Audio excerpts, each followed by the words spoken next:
قربانی ایک عبادت ہے۔ عبادت کا ہمیشہ فلسفہ یہی ہوتا ہے کہ وہ محض اللہ کی رضا کے لیے کی جائے تو قابل قبول ہوتی ہے۔ جس طرح غیروں کو مسلمان کرنا بڑی اہم ذمہ داری ہوتی ہے، اسی طرح مسلمانوں کی تربیت کرنا بھی بہت اہم ڈیوٹی ہوتی ہے۔ قرآن مجید نے لفظ تزکیہ کے ساتھ اس تربیت کو یاد کیا ہے جس تربیت کی روشنی میں مسلمان ایک خوبصورت مسلمان بنتا ہے۔ اسلام کے اندر جتنی بھی عبادات ہیں وہ کسی مخصوص پوجا پاٹ کا نام نہیں ہے، وہ باقاعدہ اپنے پیچھے حکمت رکھتی ہیں، فلسفہ رکھتی ہیں، اور اس کے بہت سارے پنہا اسرار و رموز بھی ہوتے ہیں۔ قربانی حضرت آدم علیہ السلام سے شروع ہے۔ قرآن مجید فرماتا ہے کہ جناب آدم علیہ السلام کے بیٹوں نے قربانیاں دی تھیں، ایک کی قبول ہو گئی تھی اور دوسرے کی قبول نہیں ہوئی۔ ہر امت میں کسی نہ کسی طرح قربانی موجود رہی ہے، اور پھر حضرت ابراہیم علیہ السلام نے تو اس قربانی کو بام عروج عطا فرمایا، عروج دیا ہے قربانی کو۔ تو قربانی ایک عبادت ہے۔ مسلمانوں کے اندر، اسلامی ممالک کے اندر، چونکہ تمام اسلام کی جتنی بھی عبادات ہیں وہ ذوق شوق سے اور اہتمام کے ساتھ ادا کی جاتی ہیں، تو بعض جگہوں پر پھر اس کے اندر وہ خاص کیفیت نظر نہیں آتی جو مسلمانوں کے اندر ہونا چاہیے۔ اللہ تبارک و تعالی صرف اس عمل کو قبول فرماتا ہے جو محض اللہ کی رضا کے لیے کیا جائے، جس میں تھوڑی سی بھی دنیا داری کا شائبہ ہو، اور کہیں کسی مقام پر تھوڑا سا بھی تفاخر موجود ہو، تھوڑا سا بھی دکھلاوا ہو، دکھلاوا نہیں، میں کہہ رہا ہوں تھوڑا سا بھی ہو، تو وہ عمل بارگاہ خداوندی کے قابل نہیں رہتا۔ قرآن مجید فرماتا ہے کہ قل ان صلاتی و نسکی و محیای و مماتی للہ رب العالمین۔ اے محبوب علیہ السلام آپ فرمائیں، یعنی سرکار وہ کہیں گے تو وہ بات امت کے لیے دستور بن جائے گی۔ اے محبوب آپ یہ فرما دیں کہ بے شک میری نماز، میری قربانیاں، میری حیات، میرا دنیا سے جانا للہ رب العالمین، اس رب کے لیے ہے جو دو جہانوں کو پالنے والا ہے، جو تمام عالمین کا پالنے والا ہے، اس کے لیے۔ جب تک یہ فلسفہ پیچھے موجود نہیں رہتا کہ خالص اللہ کی رضا کے لیے۔ اور پھر قرآن مجید نے قربانی کا حکم صرف امت کو نہیں دیا، رسول کریم علیہ السلام بھی قربانی کرتے۔ حضور پر زکوٰۃ فرض نہیں ہے، اس لیے کہ کبھی اتنا مال ہی جمع نہیں ہوا کہ وہ نصاب کو پہنچتا، لیکن قربانیاں تو دو کرتے تھے رسول کریم، دو قربانیاں فرماتے، اور 10 سال حضور مدینہ شریف میں قیام پذیر رہے، ہر سال رسول کریم نے قربانی دی، ہر سال۔ اللہ تعالیٰ نے نبی پاک علیہ السلام کو 7 اولادیں عطا کی، 3 بیٹے 4 بیٹیاں۔ چاروں بیٹیاں جوان ہوئیں، ان کی اولادیں ہوئیں، اور تینوں بیٹے چھوٹی عمروں میں وصال کر گئے۔ جب سرکار کے تیسرے بیٹے کا وصال ہوا ہے تو دشمن ہی ہوتا ہے، دشمنوں کو زیادہ مطمئن کرنے کی کوشش بھی نہیں کرنی چاہیے، اس لیے کہ جو دشمنی پہ اتر آتے ہیں نا، وہ پھر اس طرح کرتے ہیں کہ وہ ہر چیز کے ساتھ اختلاف برائے اختلاف ہی کرتے ہیں۔ وہ بڑے کم دشمن ہوتے ہیں، تو دشمن بھی ہوں پر خاندانی قسم کے ہوں، ہر ایک بات پر اعتراض نہ کریں، شکست کھائے تو شرم سے پانی ہو، دعا کرو کہ دشمن بھی خاندانی ہو۔ لیکن وہ دشمن اس طرح کے تھے کہ ہر بات پر اختلاف، ہر بات پر شدت۔ تو حضور کے بیٹے وصال کر گئے تینوں، تو انہوں نے کہنا شروع کر دیا معاذ اللہ ثم معاذ اللہ، نقل کفر نہ باشد۔ انہوں نے یہ کہنا شروع کر دیا کہ یہ تو ابتر ہے، معاذ اللہ، جڑ کٹ گئی۔ بے نام و نشان ہو گئے، معاذ اللہ ثم معاذ اللہ، قربان جائیں۔ اللہ تعالیٰ نے قرآن مجید کو نازل فرمایا، فرمایا محبوب انا اعطیناک الکوثر، ہم نے تو آپ کو خیر کثیر عطا فرمائی ہے، ہم نے تو خیر کثیر دی ہے۔ آپ ہمارے ایک بزرگ تھے، وہ اس کا ترجمہ کیا کرتے تھے، اے محبوب اساں تانوں جیڑی خیر بھی دیتی ہے چوکھی کر کے دیتی ہے۔ امت دی ہے تو کمال، امت میں اولیاء تو کمال، صلحاء تو کمال، صحابہ تو کمال، اولاد رسول تو کمال۔ تیری نسل پاک میں ہے بچہ بچہ نور کا، تو ہے عین نور تیرا سب گھرانہ نور۔ ہم نے تو آپ کو خیر کثیر دی ہے محبوب، خیر دی اور کثرت کے ساتھ دی ہے۔ اب اس کے شکرانے میں مالک کی بارگاہ سے تقاضا کیا ہے؟ ہم نے آپ کو خیر کثیر دی، اب آپ یہ کریں کہ فَصَلِّ لِرَبِّكَ وَانْحَرْ، آپ اپنے رب کے لیے نماز پڑھیں اور قربانی کریں۔ اِنَّا شَانِئَكَ هُوَ الْأَبْتَرُ، آپ کا دشمن ہی ابتر ہے، بے نام و نشان ہے، جڑ کٹا ہے، دشمنی۔ کبھی کسی نے دعویٰ کیا ہے معاذ اللہ کہ میں ابو جہل کی اولاد ہوں، میں یزید کی اولاد ہوں؟ کرتے ہیں لوگ دعویٰ۔ جڑیں کٹ گئیں محبوب کے دشمنوں کی، لیکن رہے گا یوں ہی ان کا چرچا رہے گا، رہے گا یوں ہی ان کا، رہے گا یوں ہی ان کا چرچا رہے گا، پڑے خاک ہو جائیں جل جانے والے، کچھ ہاتھ نہیں آئے گا، ان کا چرچا ہو رہا۔ تو خیر کثیر دینے کے بعد جو تقاضا کیا وہ یہ کہ فَصَلِّ لِرَبِّكَ وَانْحَرْ، نماز پڑھیں اور چلیں۔ روک کے آپ سے سوال کرتے ہیں، بڑے الحمدللہ ذوق سے قربانی ہوتی ہے، بہت سارے لوگ سڑکوں پہ بیٹھے ہیں جانور لیے، خریدنے والے بھی رات کو ٹائم نکال کے ڈیوٹیاں کر کے سب جاتے ہیں، تو ایک بیچنے والے، خریدنے والے، یہ سارے نمازی بھی ہیں۔ تو قربانی سے پہلے تو نماز کا حکم ہے، نماز فرض ہے، قربانی واجب ہے۔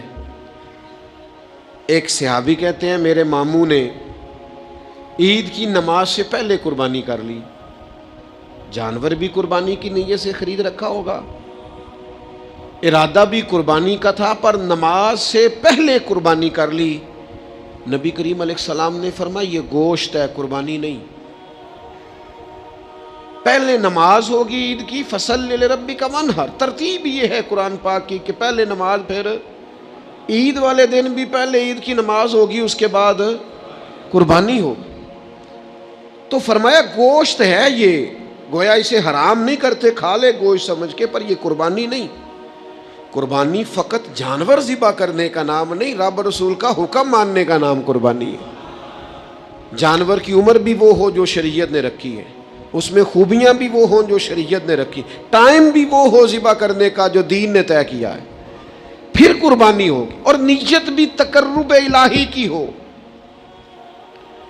ہمارے ہاں تو قربانی کو نا جی، میں چونکہ الحمدللہ کافی سارے جانور آنے ہوتے ہیں یہاں قربانی کے لیے، تو میں ذرا پہلے بچوں کو کہتا ہوں، دوستوں کو، کہ یار جانوروں کا بندوبست کرو، تو ہمیں ہر سال لوگ مشورہ دیتے ہیں، کہتے ہیں منڈی ویکھ لو، آخر تے نا کئی یاری بالکل کم سستا ہو جاتا ہے۔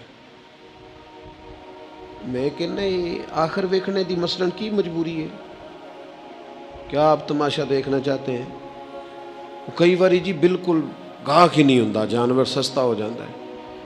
تو میں تو سمجھتا ہوں کہ میں تو بالکل قائل نہیں ہوں اس بات کا کہ جو بیچارے 2 سال سے جانور پال رہے ہیں وہ بالکل بیچارے کہیں کہ اب بیک ہی نہیں رہا تو ضائع کر دو۔ ہم تو نہیں چاہتے کسی مسلمان کا بھی دیوالیہ نکل جائے، اور اگر آپ کا خیال ہے آخر میں سستے ہو بھی جائیں گے تو ہم نے تو جتنے بھی خرچ کیے سارے اللہ کی رضا کے لیے کیے۔ 4, 5, 10 ہزار زیادہ چلا گیا تو اپنے لیے تھوڑا کیا ہے، اس کے لیے کیا ہے۔ یہ قرآن پاک نے فلسفہ بیان کیا، اس آیت کو ہر مسلمان کو یاد رکھنا چاہیے۔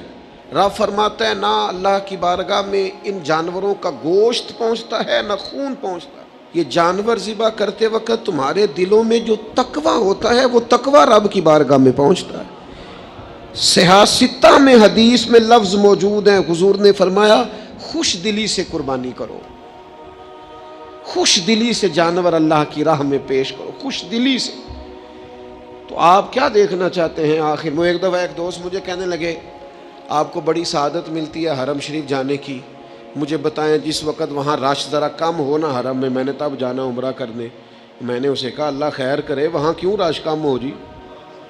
اس کی کیا وجہ ہے؟ 1.25 ارب مسلمان ہیں، وہاں تو ہر وقت رونق لگی رہنی چاہیے۔ روزے دے دوالے نے غلاماں دیاں ٹولیاں، اور ویکھو ایک پیا سندا ہے کروڑاں دیاں بولیاں، کیوں رش کم ہو جی؟ وہاں تو زیادہ ہونا چاہیے، ہر وقت مسلمان ہو، لب واہ ہیں، آنکھیں بند ہیں، پھیلی ہیں جھولیاں۔ کتنی مزے کی بھیک تیرے پاک در کی ہے، اور پھر کہتے ہیں ماہ مدینہ اپنی تجلی عطا کرے۔ یہ ڈھلتی چاندنی تو پہر 2 پہر کی ہے، حضور مہربانی کرے۔ تو میرے بھائی قربانی کا فلسفہ آپ سمجھے، فربا جانور، سونا جانور، خوبصورت جانور خوش دلی سے ذبح کریں، اور جو نہیں کر سکتے وہ بھی خوش رہیں، ان کی طرف سے حضور نے کر دیا ہے۔ 2 جانور حضور لاتے تھے، فرمایا ایک میری طرف سے ایک میری امت کی طرف سے۔ سیدہ طیبہ طاہرہ ام المومنین سیدہ عائشہ صدیقہ رضی اللہ تعالی عنہ فرماتی کالا مینڈا حضور لائے، پیر بھی کالے، اس کا چہرہ، اس کا پیٹ بھی، وجود بھی کالا۔ پھر حضور نے مجھے بلایا، میں حاضر ہوئی تو فرمایا عائشہ یہ چھری لو اور اس کو تیز کرو پتھر پر۔ فرماتی ہیں میں نے چھری کو پتھر پر تیز کیا، رسول کریم نے خود دست مبارک سے جانور ذبح کیا، اور حضور فرمانے لگے یا اللہ یہ میری طرف سے بھی قبول فرما، میری اولاد کی طرف سے بھی قبول فرما، اور میری امت کی طرف سے بھی قبول فرما۔ اور بڑے خوش نصیب ہیں وہ جن کی طرف سے رسول کریم نے قربانی فرمائی۔ تو میرے عزیز خوش رہیں، خوش دلی سے کریں کام۔ تھک کے بھی ہو ہی جاتا ہے، پریشان ہو کے بھی ہو ہی جاتا ہے، لو انہیں بھی ایک خرچہ پہ گیا معاذ اللہ، اس طرح بھی ہو ہی جاتا ہے۔ لیکن اگر بندہ ذرا ذوق سے لے تو لطف لے، ذرا اس کا ذرا مزہ اس کو آئے، تو پھر ذرا طبیعت دوبالا ہو جاتی ہے۔ خوش دلی سے خوبصورت کر کے قربانی کی جائے۔ نبی پاک علیہ الصلوۃ والسلام کو اتنا پیار تھا اس عمل خیر کے ساتھ کہ حضور سیدہ فاطمہ رضی اللہ تعالی عنہ سے فرمانے لگے بیٹا یہاں ذرا میرے قریب نہیں آ جاتی؟ یا رسول اللہ کیا ہوا؟ فرمایا میں تیرا قربانی کا جانور ذبح کرنے لگا۔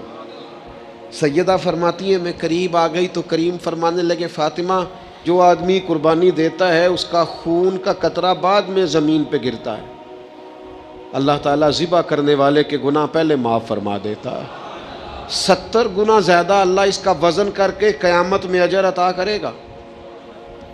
قربان جاؤں سیدہ پاک کے، کیا پیار ہے حضور کی امت سے۔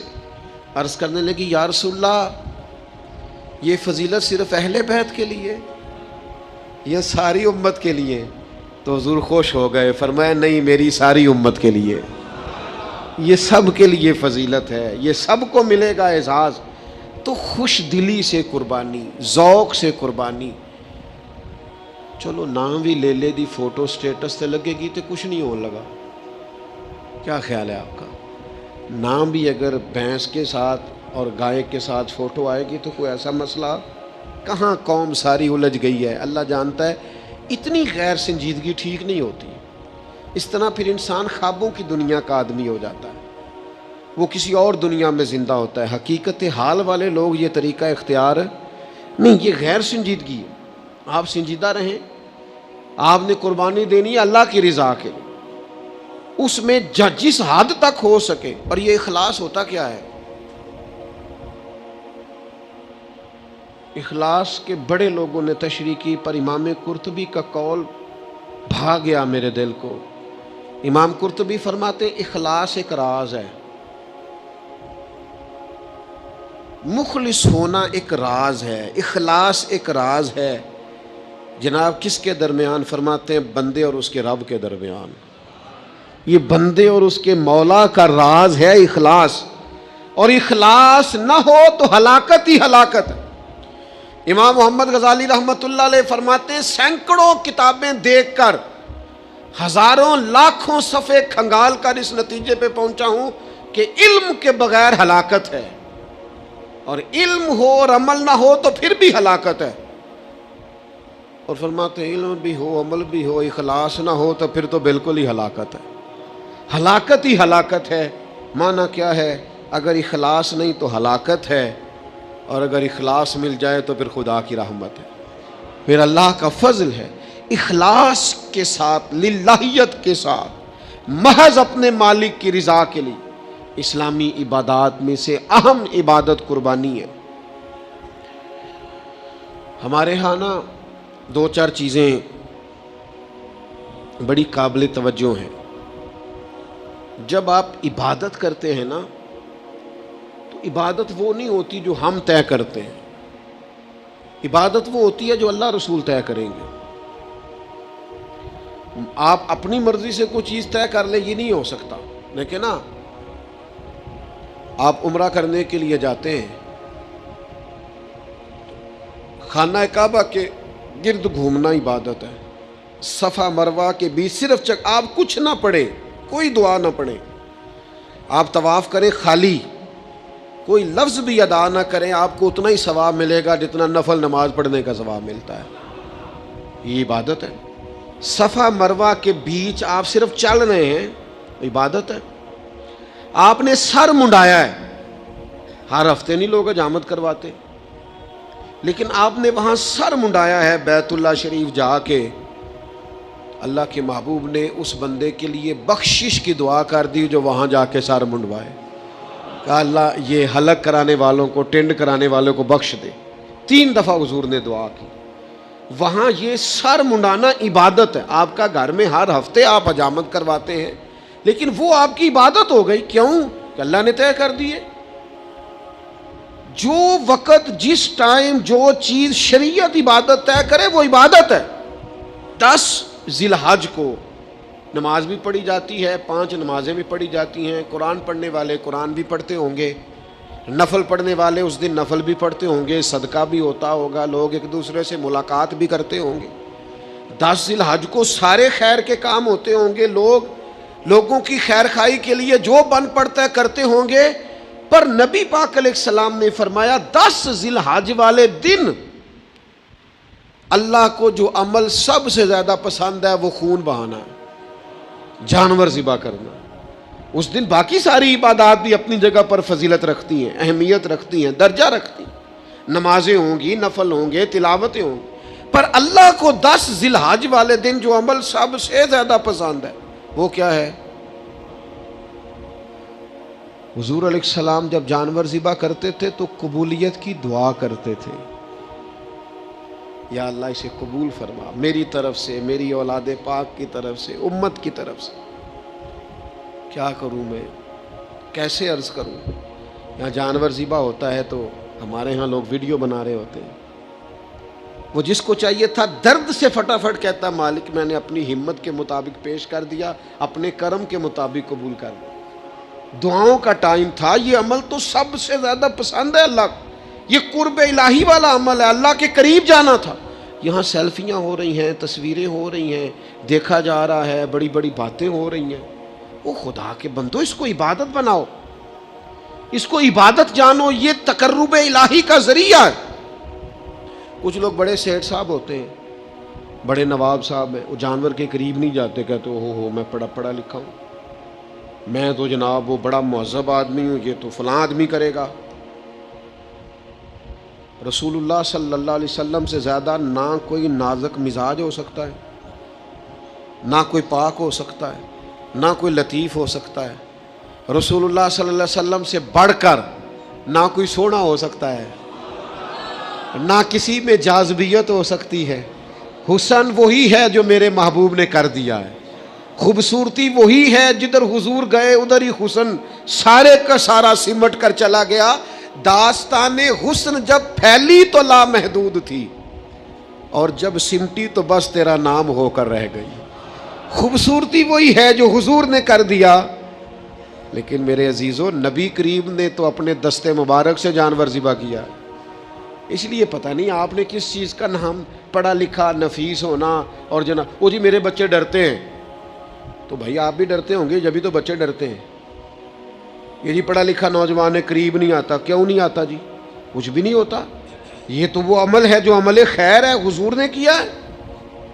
بات سنو گے تو خوش ہو جاؤ گے، بخاری میں موجود ہے، حج کے موقع پر رسول پاک نے 100 اونٹ منگایا تھا ذبح کرنے کے لیے، 63 اونٹ رسول کریم نے اپنے دستے مبارک سے ذبح فرمائے ہیں۔ یہ اشارہ تھا کہ حضور کی عمر مبارک 63 سال ہوگی۔ 63 اونٹ خود ذبح فرمائے، اور باقی فرمایا علی آپ کے ذمہ لگاتا ہوں، باقی آپ کر دے سارے۔ اور باقی مولا علی شیر خدا نے فرمائے حضور، اور ایک بات یہاں اور لکھی ہے شارحین حدیث نے، کہتے ہیں وہ جن کو حضور ذبح کر رہے تھے نا، انہیں باندھنا نہیں پڑتا تھا، انہیں کہنا نہیں پڑتا تھا سے ثبوت نہ منگو میتھوں پلا نظر کرم قد ہوئی، اے میں جانا یا دل بر جانے، اے غیر نہ جانے کوئی، کہنا نہیں پڑتا تھا، کہنا نہیں پڑتا تھا۔ میں نے سنا ہے وہ بن سنور کر میری عیادت کو آ رہے ہیں، ایک کوئی نظرے لوٹ لیا ماہی تیرے ہار شنگاراں، قاتل نین تے ناگن زلفاں تیاں مارن دوروئی ماراں، پر کسے نو کول بھی نہیں پھٹکن دیتا تیرے حسن دے پہرے داراں، تے سجنا تو کوئی کلا ہی نہیں ہے تے ہوئے پے قتل ہزاراں۔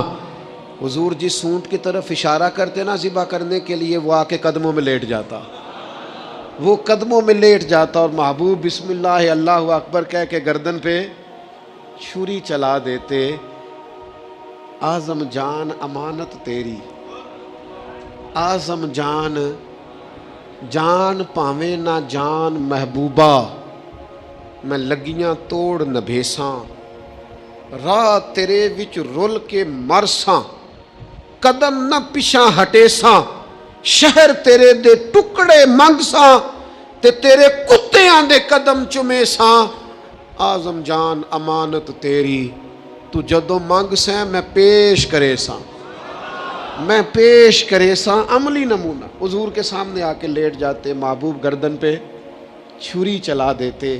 اللہ کے محبوب نے نا سواریوں پر بیٹھ کر طواف کیا بیت اللہ کا، اور سنو یارو بات کیا یاد آ گئی مجھے، سواری پر بیٹھ کر حضور نے بیت اللہ کا طواف کیا ہے۔ پتہ کیوں؟ اس لیے کہ جب تک حضور کسی جانور پر بیٹھے رہتے تھے، نہ بول کرتا تھا نہ پیشاب کرتا تھا، احترام کرتے تھے جانور۔ جب تک کریم بیٹھے رہتے جانور بولو براز، حضور نے طواف تک کر لیے سواریوں پر بیٹھ کر۔ رسول کریم علیہ السلام نے فرمایا ابو بکر، جنوں اور فرشتوں کے علاوہ اللہ کی ساری مخلوق جانتی ہے کہ میں اللہ کا رسول بن کے آیا ہوں، یہ سارے جانتے ہیں، سب کو پتہ ہے، اونٹوں کو، جانوروں کو، حشرات کو، سب کو پتہ ہے۔ قربانی خوش دلی سے، قربانی ذوق سے، قربانی محض اللہ کی رضا کے لیے۔ ہمارے دیہاتوں میں نا ہم نے یہ دیکھا ہے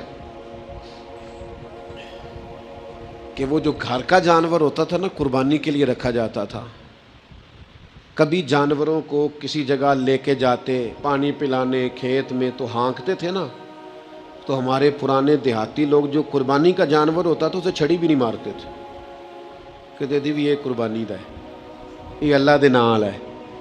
چارہ ڈالتے نا چارہ، تو اس کو تھوڑا سا، سمجھ آ رہی ہے میری بات کی، اس کو تھوڑا زیادہ ملتا، اس کو ذرا کھل بنولا اور چلو ونڈا آخ لینے، ہاں اس کو تھوڑا سا زیادہ ملتا۔ کیوں؟ یہ دیکھو نا، یہ لوگ ان پڑھ ہوتے تھے پر ذوق ان کا بڑا پڑھا لکھا تھا، کتابیں تھوڑی پڑھی تھی پر دل محبوب حجازی کی محبت میں پورا تعلیم یافتہ تھا۔ یہ لوگ انفرادی اس کے ساتھ سلوک کرتے، کہتے جانور قربانی کا ہے، یہ اللہ کے نام پر ذبح کرنا ہے، اس کے ساتھ انسیت زیادہ ہے، اس کی قدر زیادہ ہے، اس کی اہمیت زیادہ ہے، بس اس بات کو سمجھ لیں۔ میں اعتراض نہیں کرتا، جو لوگ اب جگہ ہی نہیں ہے لوگوں کے گھروں میں تو لوگ ایک دن پہلے جانور خرید کے لاتے ہیں، میں اعتراض نہیں کرتا، لیکن بہرحال وہ بھی بڑے معنی خیز لوگ تھے جو مہینوں پہلے لا کے جانور پالتے تھے۔ ایسے لوگ بھی دیکھے، عید گزری ہے بڑی، عید کے بعد ہی انہوں نے جانور خرید لیا کہ پورا سال اس کی حفاظت کریں گے، خدمت کریں گے، اور عید پر اللہ کے راستے میں۔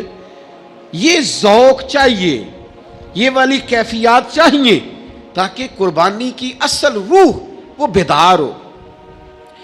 ایک تو ذوق کے ساتھ قربانی کریں، دوسرا اس کو تفاخر کبھی بھی نہ بنائیں، ذریعہ فخر اس کو کبھی نہ بنائیں، اور تیسری بات یہ ہے کہ اس کی روح کو سمجھیں، یہ روح کیا ہے اس کی۔ کوئی بھی عمل بندہ کرتا ہے اس کے پیچھے کچھ روحانیت ہوتی ہے، کوئی فلسفہ ہوتا ہے، اس فلسفے کو سمجھے۔ صحابہ نے پوچھا تھا یا رسول اللہ صلی اللہ تعالی علیہ وسلم یہ قربانیاں کیا ہیں، ان کا فلسفہ کیا ہے؟ تو قربانی نبی کریم کی بھی سنت ہے، پر حضور نے فرمایا یہ تمہارے باپ جناب ابراہیم کا طریقہ ہے۔ قربانی حضرت ابراہیم نے تو بیٹا ذبح کیا تھا، چھری چلا دی تھی، اپنی طرف سے انہوں نے کر دیا تھا ذبح، وہ تو اللہ تعالیٰ کو جو منظور تھا وَفَدَيْنَاهُ بِذِبْحٍ عَظِيمٍ۔ حضرت ابراہیم کی روح تو یہ ہے کہ سب سے قیمتی چیز اگر قربانی میں مانگی جائے تو دیر نہ کی جائے۔ تو اس ذوق کو تو دیکھیں نا، حضور نے فرمایا کہ تمہارے باپ ابراہیم کا طریقہ، تو صحابہ نے عرض کی حضور ہمیں ملے گا کیا اس میں سے؟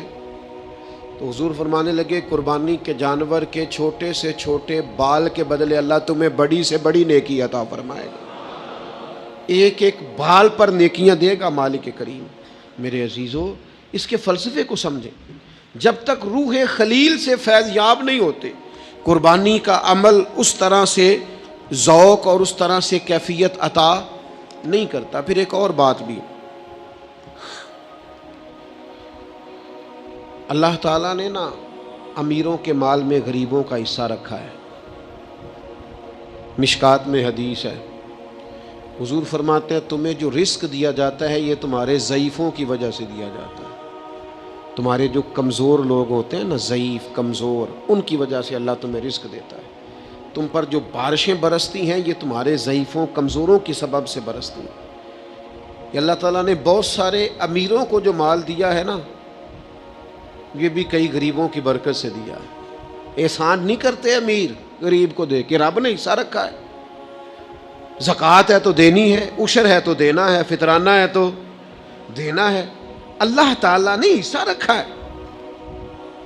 اور وہ کہاں گئے جناب شیخ شبلی جیسے لوگ جو غریب کو دیتے تھے اور ساتھ کہتے تھے تیرا شکریہ، تو میرے دروازے تک آیا ہے، اللہ کی رحمت آئی ہے، مجھے موقع ملا ہے اس کی راہ میں کچھ دینے کا، شکریہ، خود بھیک دے خود ہی کہیں منگتے کا بھلا ہو۔ وہ لوگ کہاں گئے؟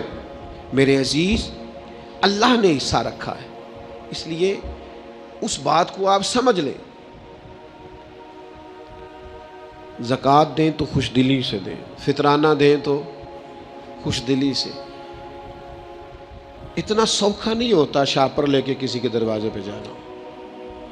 چلیں آپ اس بندے کو سمجھ لیں کہ وہ عادی مجرم ہے، سمجھ لیں، لیکن اس کو دیکھ کے ہی آپ عبرت پکڑ لیں کہ آپ کو جانا نہیں پڑا، کوئی آیا آپ کے دروازے، پھر ہی چلو آپ یہی غور کر لیں کہ کوئی آیا، اللہ نے آپ کو دینے والا بنایا۔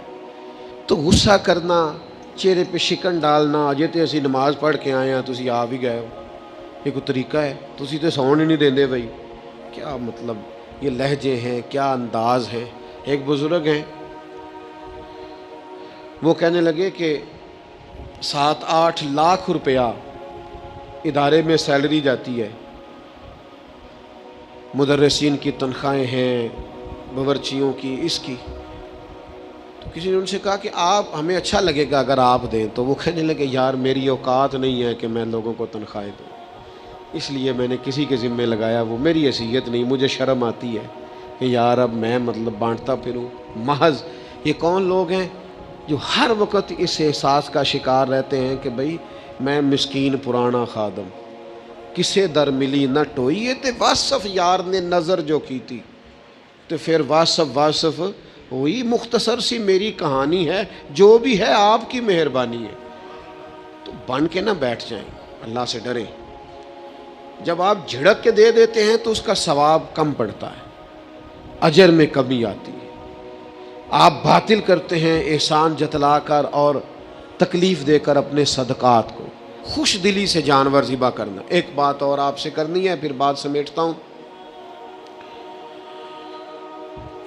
عید والے دن نماز عید بھی پورے ذوق سے پڑھیں، بھاگ دوڑ نہ کریں کہ جلدی کہاں ہوتی ہے، فٹافٹ کرو، نماز پڑھو اور کپڑے بھی نہیں بدلنے، اور بھائی انشاءاللہ تعالیٰ قربانی کرنی ہے، انشاءاللہ جلدی ہو جائے گی قربانی، لیکن نماز کا درجہ بہرحال قربانی سے زیادہ ہے، نماز کی اہمیت بہرحال قربانی سے، ذوق سے عید کی نماز پڑھیں، خوب سجدے کریں، امت کے لیے دعائیں کریں، اس کے بعد آپ قربان گاہ میں جائیں، جانور ذبح کریں۔ نبی پاک علیہ الصلوۃ والسلام نے تو وہیں پہ جانور ذبح کر دیے تھے، عیدگاہ کے اندر ہی۔ جلدی نہ کریں، عبادت کا ذوق ضرور پیدا کریں۔ کسائی سے بھی کہیں کہ یار تو بھی نماز پڑھ پہلے، 3 دن ٹائم دیا اللہ تعالیٰ نے، شریعت نے 3 دن ٹائم دیا ہے قربانی کا، کس لیے دیا ہے؟ کہ آپ اطمینان کے ساتھ، سکون کے ساتھ آپ یہ کام کر لیں، کوئی جلد بازی نہ کریں، اور اس ساری عید پر دعا کریں اللہ تعالیٰ فلسطین والوں کے حق میں بھی رحمت والا فیصلہ کرے۔ میں دیکھتا ہوں کہ لوگ روزے رکھتے رہے، عیدیں مناتے رہے، اور وہ بیچارے لاشیں اٹھاتے رہے۔ اب تو ہمیں احساس ہی نہیں رہا، ہم خبروں کے قائل ہیں، 4 دن آئی تھیں بس ٹھیک، یہ صبح قیامت بار ہے پوری امت کے سروں پر، وہ تکلیف میں ہے، اور تکلیف بھی وہ جو اذیت ناک اور کربناک ہے۔ اللہ کے حضور دعا کریں اس عید پر، جمعے پر، ہر نماز پر، کہ اللہ تعالیٰ مسلمانوں کو کسی طریقے سے اتحاد عطا کر دے، کسی جگہ یہ جمع ہو جائیں، کوئی ایک ایسا پلیٹ فارم بنائیں، اور یہ واہن سے نکل آئیں، یہ سوچیں کہ بہرحال بستر پر بھی تو ماری جانا ہے نا، تو اگر اس کی راہ میں یہ وقت آ جائے گا تو اس سے زیادہ قیمتی کوئی چیز نہیں ہے۔ تو خدا را کچھ اپنے اندر شعوری زندگی بیدار کریں۔ ان مسلمانوں کے لیے تو اب اس طرح کی طبیعت ہو گئی ہے کہ آوازیں بھی نہیں اٹھتی، اب تو نام ہی کوئی نہیں لیتا، اب تو ذکر ہی کوئی نہیں کرتا۔ دعا یہ ہے کہ اللہ پھر سے اس امت کو عروج اور باکپن عطا فرما، اور پھر سے اللہ تعالیٰ امت کے وقار میں اسی طرح سے بلندیاں فرما۔